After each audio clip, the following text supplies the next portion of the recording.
Meantime, in Washington, the Senate passing that legislation yesterday, as you know, that would force Chinese owner ByteDance to sell TikTok or even face a ban of the app in the United States. Our Emily Wilkins in D.C. with the latest. Morning, Emily.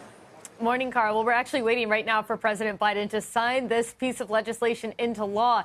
The Senate overwhelmingly passed that ban on TikTok last night. It's part of a larger package that included the $95 billion in foreign aid for Ukraine, Israel, and the Indo-Pacific region, plus other national security measures. So under the bill, TikTok would have 9 months to find a buyer and divest from parent company ByteDance. Biden could extend that if he wanted for up to a year, but either way, it's going to prevent any ban of the popular app that 170 million Americans use from happening before the November election. And that's going to be critical. Biden, of course, is looking to make sure that he's persuading the younger vote. There's a lot of concerns that if TikTok disappeared before then, that could pose issues. Senator Mark Warner said the concerns around a TikTok are both that ByteDance could give data on Americans to the Chinese government and control what content users do and don't see.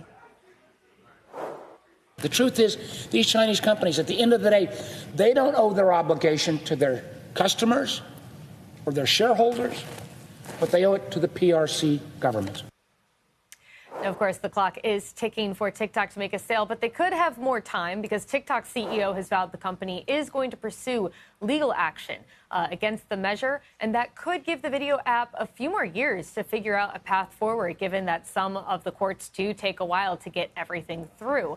And while some have raised concerns that this new law could violate free speech, several senators I spoke to yesterday told me that they're confident that this bill can withstand a legal challenge, that there is a precedent for limiting foreign influence. Other apps and programs that had ties to Chinese companies have had to be sold or divested before. This includes LGBTQ dating app Grindr and healthcare app called Patients Like Me. So lawmakers are hoping that this bill that we are still waiting right now for Biden to come out and sign, if it does have a legal challenge, that it will ultimately wind up succeeding.